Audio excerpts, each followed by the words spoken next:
I'd been on the road for about 2 hours, heading to the Marriott in Baltimore where my wife was supposedly at a conference. The plan? Show up unannounced, surprise her, and maybe take her out for dinner. At least that was the idea. Lately, though, I'd started to think something was off.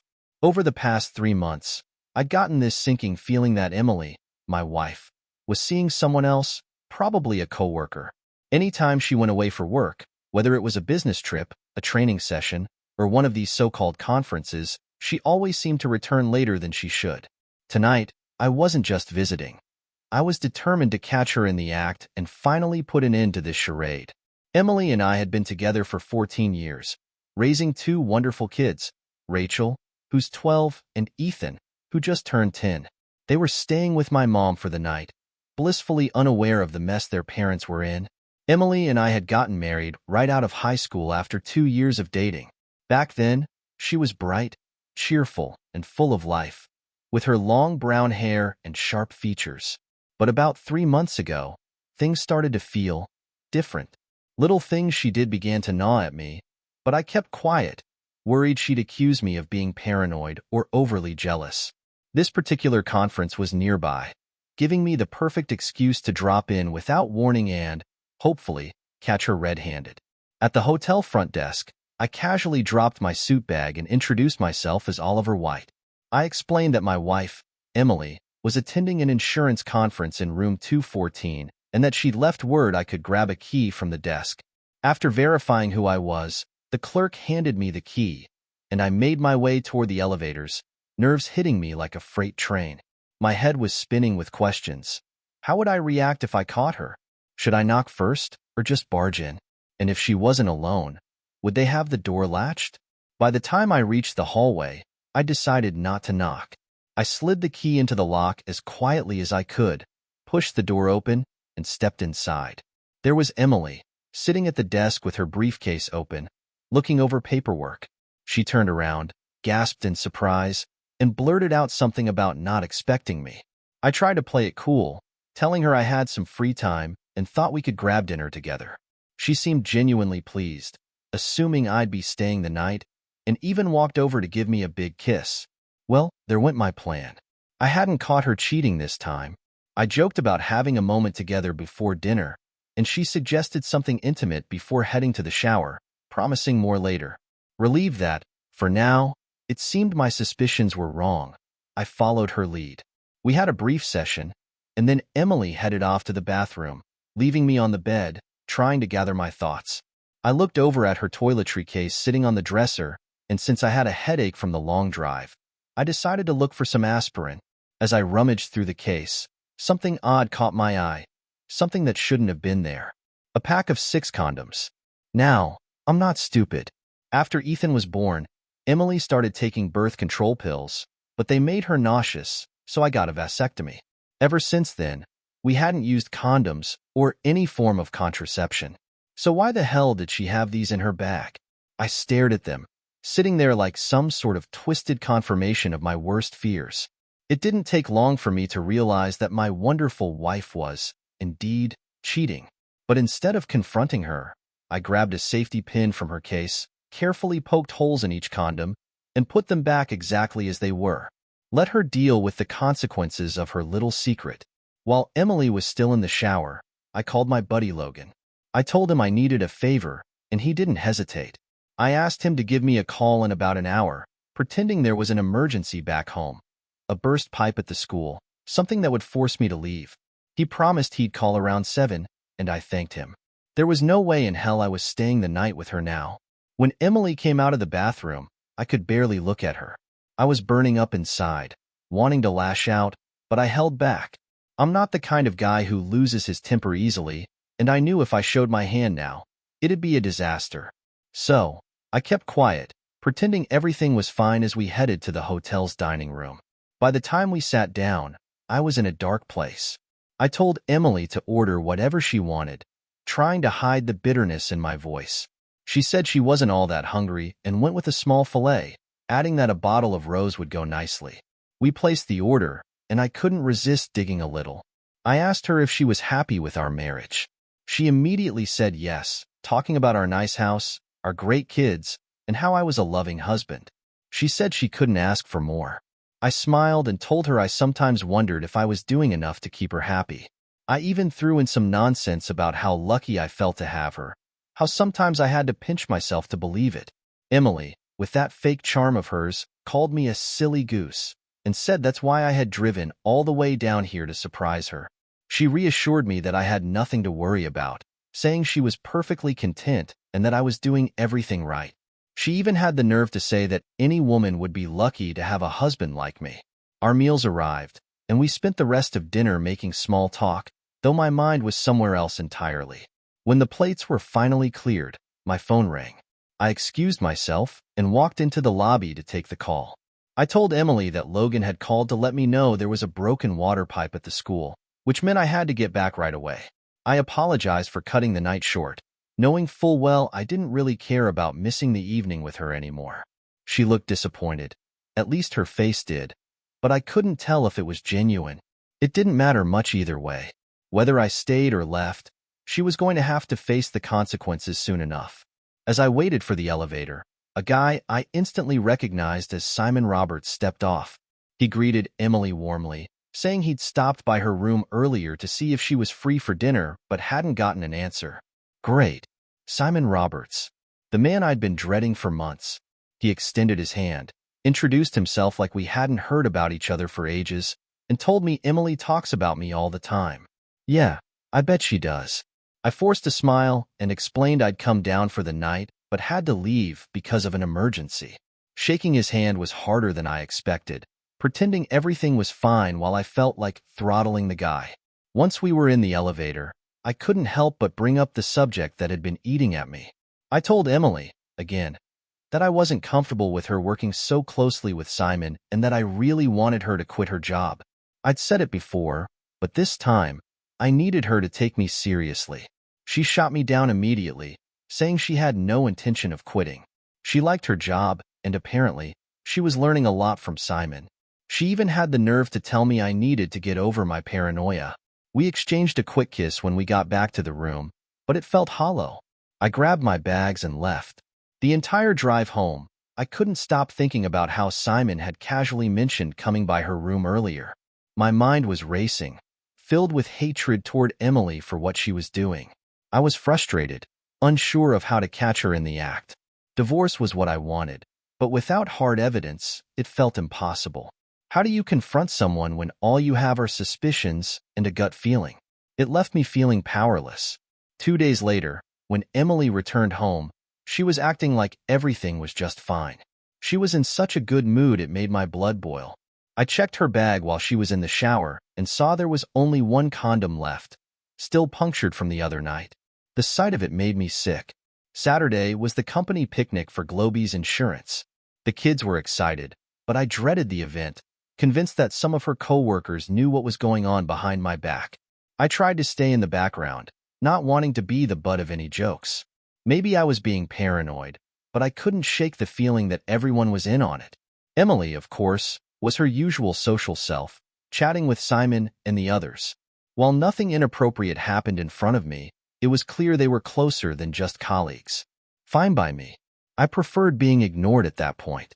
At one point, a woman introduced herself as Claire Roberts, Simon's wife. Stunning doesn't even begin to describe her. Long auburn hair, piercing blue eyes, and a body that looked like it belonged on the cover of a magazine. For a moment, I couldn't help but wonder why Simon would ever cheat on someone like her. She was everything Emily wasn't, and it threw me off. After some small talk, Claire suggested we find a quieter spot to talk. We ended up at a bench by the lake, away from the main picnic area. I could tell she had something heavy on her mind, so I asked her what was bothering her. She hesitated, saying it was hard to bring up, but I already knew what was coming. She knew about the affair. To make it easier for her, I told her I had just found out too. Relief washed over her face. She explained that she'd known for about 2 months and had already started the process of filing for divorce. Claire had hired a private investigator and had enough evidence to move forward. She had photos, recorded phone calls, and even times and dates of when everything went down. She asked if I had any proof myself. I didn't, but she was willing to help. Claire wanted to know if my lawyer could work with hers, and she hoped we could combine our efforts. She also mentioned she was going to take legal action against Globies. Apparently, some higher-ups knew about the affair and did nothing to stop it. She was ready to hit them with a lawsuit unless they fired both Emily and Simon. She told me Simon had plans to play golf the next morning and invited me over to her place to go over the evidence. She lived on Hemlock Avenue in Crestmont and said I should swing by mid-morning while Simon was out. It wasn't exactly a date, but we both laughed a little at the idea. Strangely, I felt comfortable around her, like maybe I wasn't in this alone anymore. When we walked back to the picnic, nobody had noticed we were gone. I felt lighter, like there might actually be a way out of this mess. Sure enough, the next morning, Emily told me she had some errands to run and would be gone for a couple of hours. Once she left, I dropped the kids off at my mom's and headed over to Crestmont. Claire greeted me at the door, and I followed her into the den. The room was cozy, with a nice leather couch and a large computer monitor sitting on the table. The screen showed a still image of an empty motel room. Claire offered me a drink, beer, soda, or wine. I opted for a regular soda, Pepsi, to be specific, and then asked Claire to tell me what was going on. She leaned in, explaining that in a few minutes, we'd be watching her husband, Simon, play a round of golf, live and in full color. The kicker? She hinted that I'd probably recognize the caddy. When I asked how she managed to pull this off, Claire casually mentioned it had cost her $400 to set everything up.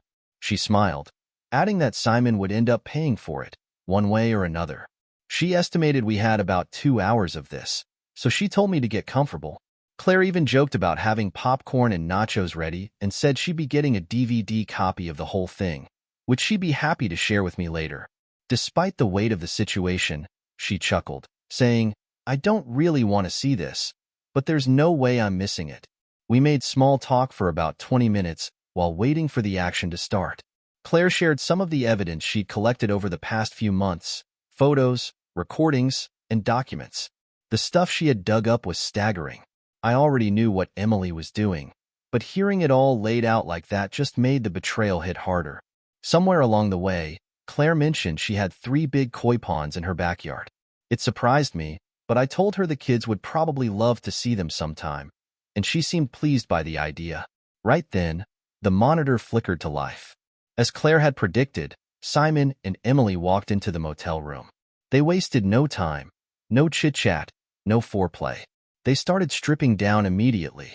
The video quality was clear, though the audio wasn't great. I watched in silence as my wife and Simon got busy with some stranger watching from behind the camera. It made my stomach turn. Claire glanced at the screen and muttered, "Wow, you don't see a body like that every day, huh?" I forced a smile, but inside I was numb. I had no idea how to react. Seeing my wife like that, in this situation, left me speechless. After a few more unbearable minutes, I finally turned to Claire and told her this was too much. I asked if we really had to sit through the entire thing. I assumed she wasn't keen on watching it either. She sighed and admitted she wasn't interested in watching the whole ordeal unfold. We agreed to stop the video. "I'm not enjoying this," I confessed. "I get the picture. No need to watch 2 hours of this." Claire nodded in agreement, noting that the footage was all we needed for our lawyers anyway. "Are you planning on heading out soon, or?" she trailed off, looking at me with a curious expression. "Actually, I'd much rather see your koi ponds," I replied. "That's gotta be more interesting than 2 hours of huffing and puffing on a couch." Claire's eyes lit up at that. I could tell she was genuinely pleased that I took an interest in her hobby. We left the house and walked to the backyard just as Emily was reaching her first climax on screen. I couldn't help but think, I'm going to have a better afternoon than her, that's for sure. The koi ponds were impressive, with intricate pumping and filtration systems. Given my background as a plumber before I started working at the school, I was fascinated by the setup. Claire mentioned that Simon never helped her with it, so she often had to hire people to maintain the systems. I offered to help anytime Simon was out playing golf, not with any ulterior motives, but because I found the whole koi pond thing interesting. Spending time with Claire, though, was a nice bonus. Before I knew it, hours had passed, and we headed back to the house. The motel room on the monitor was empty, signaling that Simon and Emily had finished. It was time for me to head home. Claire promised to call me the next time Simon had a golf game, so I could bring Rachel and Ethan over to see the fish. The next few weeks were rough. Every time Emily took a shower, I'd check her bag and find a fresh supply of condoms. I had no idea how she managed to go through them so quickly. I kept a safety pin on my keychain, ready to poke holes in them whenever I got the chance. I figured it wouldn't be long before Emily had to make another urgent visit to her sister. On the nights after Simon's golf games, the kids would talk excitedly about visiting the koi lady. They'd show Emily the pictures they drew of the fish and tell her all the names they'd come up with. Emily never put two and two together.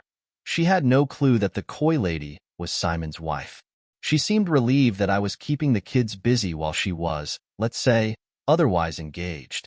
Twice, I tried to talk her into quitting her job and ending things with Simon. Both times, she shut me down. The second time was especially nasty. After that, I started making excuses to avoid being close to her.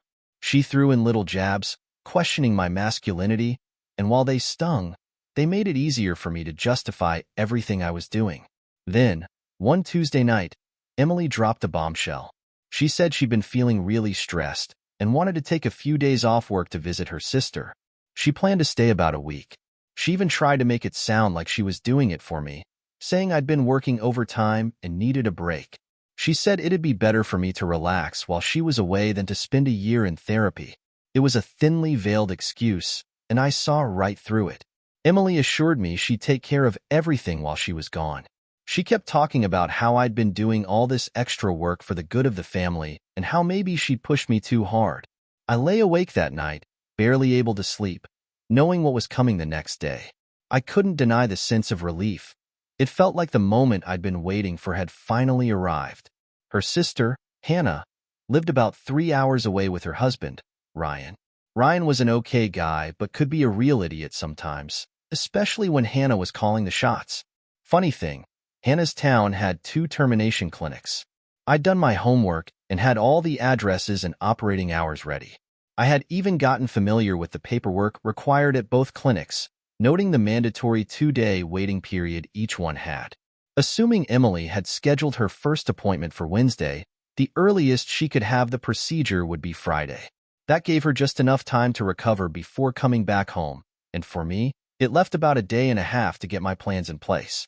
It felt like I finally had some control over the situation. Once Emily left for her so-called rest and recuperation trip, I got to work. First, I had to break the news to my parents. I admitted how badly I'd failed as a husband, and though it was tough to say, they were understanding. They offered their full support, and the kids, thankfully, were having a great time with my folks.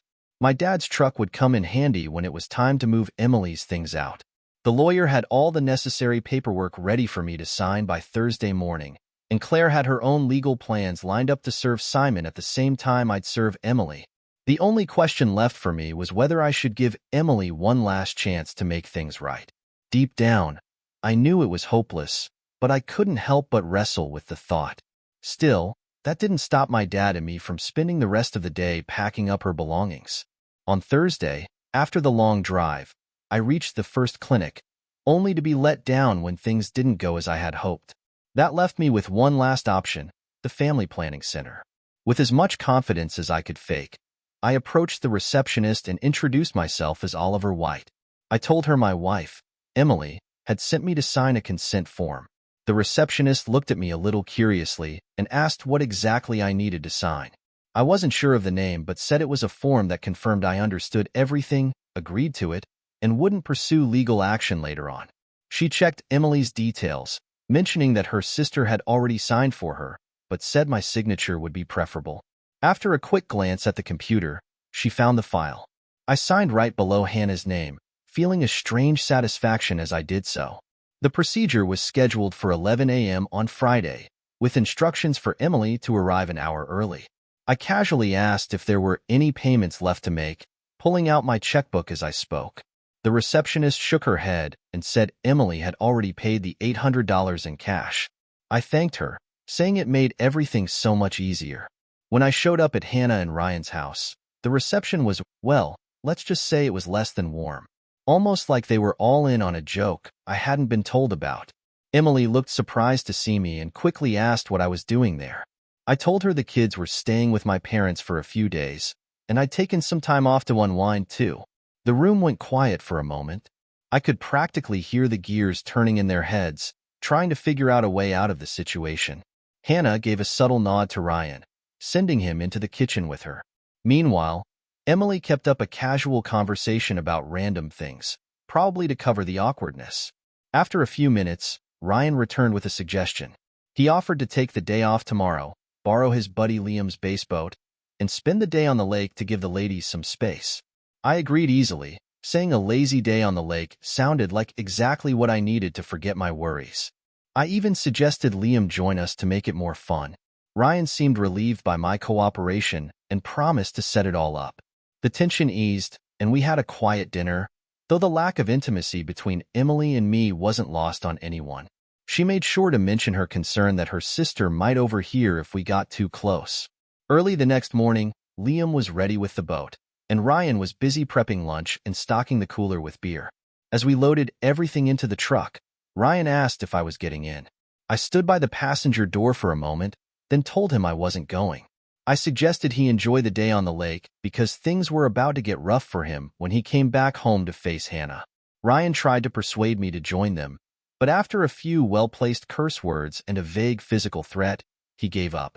Liam and Ryan took off, and I went back inside, poured myself a cup of coffee, and made sure to turn off Hannah's cell phone. Then I called my dad.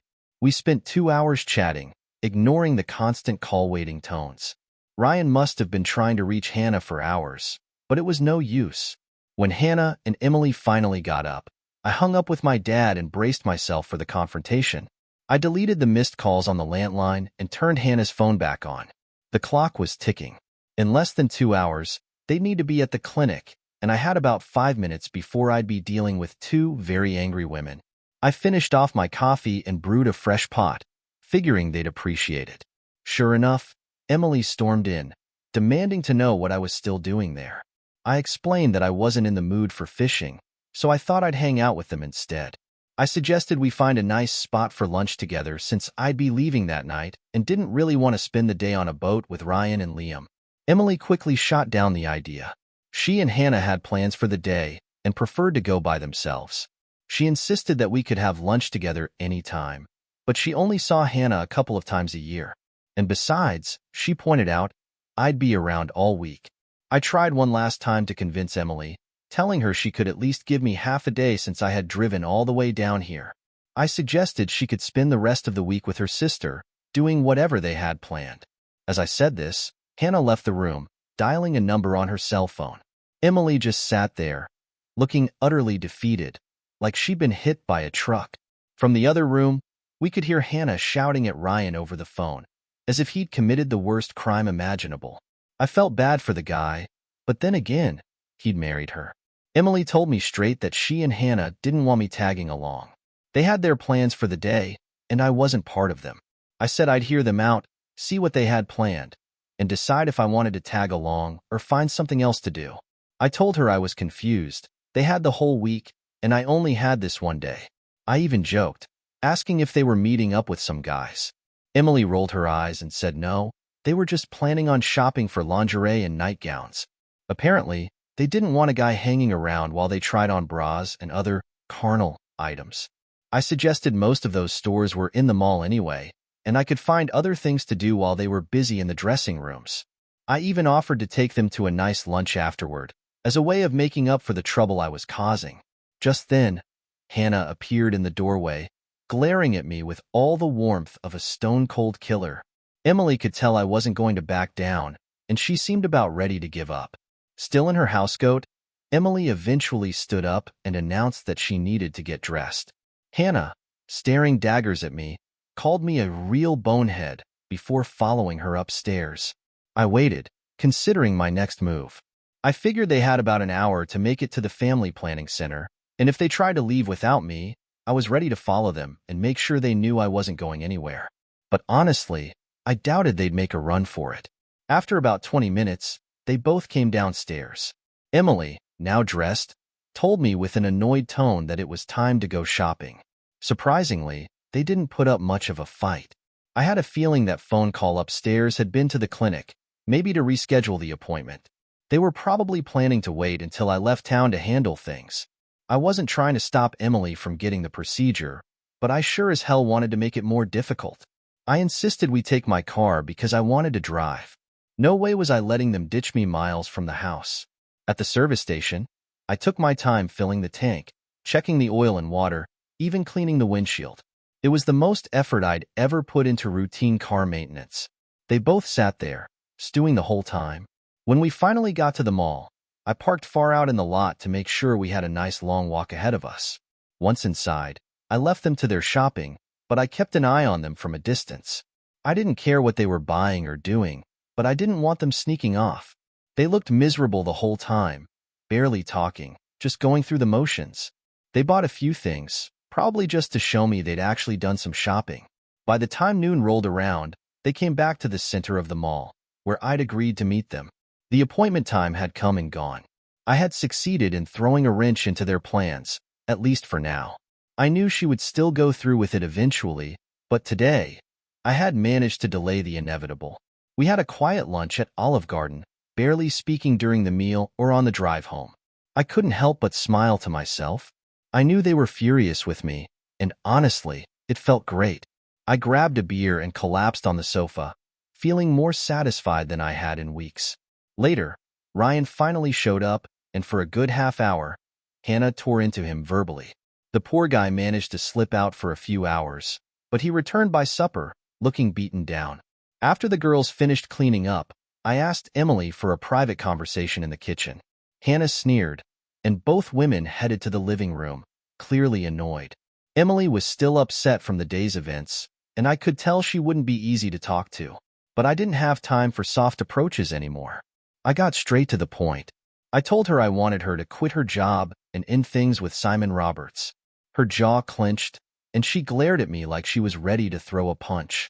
She snapped that she didn't want to hear this again and was sick of me bringing it up over and over. "I'm not wasting my time answering you again," she spat.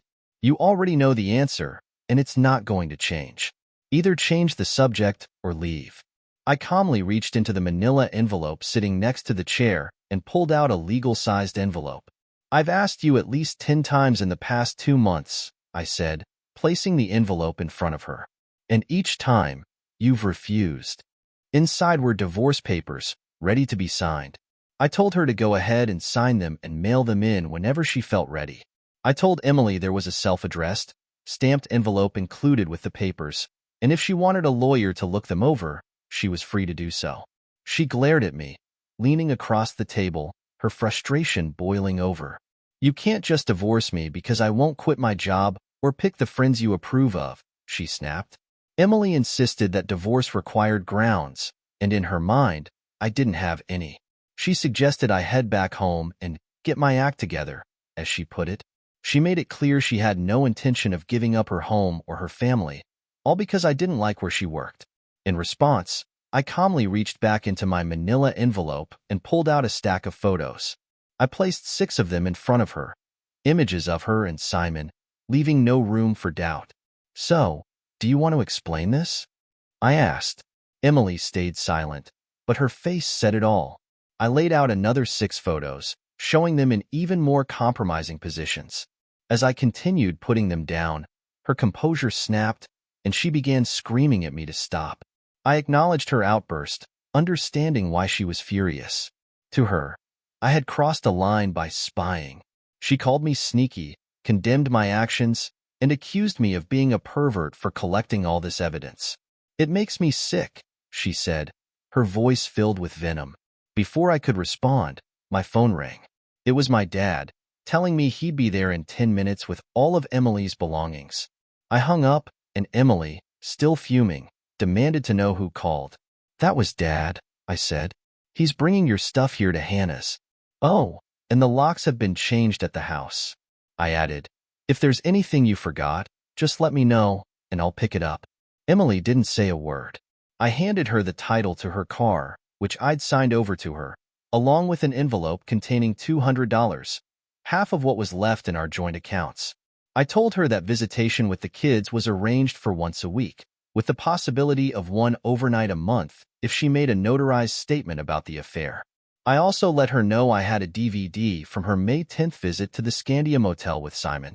It's 2 hours long, I added, and it shows everything these pictures do. As I collected the photos, I made it clear I hadn't taken them myself. I wasn't spying, Emily. I just don't like being lied to. Finally, I pulled out the safety pin from my keychain and slid it across the table. Here, I said. I used this to poke holes in all the condoms you've been using the past 2 months. You've gone through 48 of them with Simon in 2 weeks. Seems like he's gotten a lot more action than I ever did. Emily's face twisted in rage. You miserable weasel, she spat. That's the most despicable thing I've ever heard. I looked her dead in the eye. No, Emily. The most despicable thing is cheating on your husband. You might think I'm a fool, but at least I didn't betray my marriage. I stood up, letting her know my dad had just pulled into the driveway. Oh, and by the way, I added as I walked out, you never even apologized for any of this. Goodbye, Emily. Good luck with your procedure. As I left, I heard her start crying. Hannah rushed in to comfort her, and Ryan followed me out to the porch. He tried to reason with me, claiming I couldn't just throw away 14 years of marriage over what he called a misunderstanding. I turned to him and asked, if it's such a misunderstanding, then why did my wife come down to visit you and Hannah? Ryan looked down at his feet, clearly thinking about how to respond. After a long pause, he mumbled an apology and offered to help me unload the truck. We unloaded Emily's stuff in about 10 minutes, all while she continued to cry in the kitchen. I didn't care what she was crying about, and I certainly wasn't going to ask. The following week, both Simon and Emily were fired from Globies. Emily refused to sign any affidavit, but my lawyer said we had more than enough to proceed without it. After that night, I never heard from her again. She didn't even come to see the kids, though they didn't seem to mind. They were bonding with Claire, and we were spending more time together as a family. It wasn't about romance, at least not yet. Claire and I weren't taking any risks that might jeopardize either of our divorces. Instead, we focused on the kids, who were fascinated with her koi ponds. The time spent together was good for all of us. After 4 long months, both divorces were finalized. Emily didn't fight hers, but Simon went down kicking and screaming. He lost the house, most of the investments, and ended up having to pay Claire a hefty alimony every month. It was satisfying to watch him get what he deserved. Just before Christmas, Emily showed up at the house with presents for the kids. I stayed polite, not wanting to ruin the holiday mood. She spent about 2 hours with them, and then quietly left without saying a word about the divorce or the affair. A couple of months later, I put the house up for sale, and when it sold, the kids and I moved in with Claire. Simon, on the other hand, took a job in Omaha and dragged Emily along with him for a few months before he vanished. He didn't even tell her where he was going. When she had nowhere else to turn, Emily moved back in with Hannah after Ryan left for a job on the Alaskan pipeline. 2 months later, Hannah got her divorce papers in the mail. The two sisters are now stuck with each other, which seems fitting. As for Claire and me, we're comfortable. She adores the kids, and they've grown to love her too. We're planning to get married in June, and let's just say, we're making sure to spend every moment we can practicing for the honeymoon.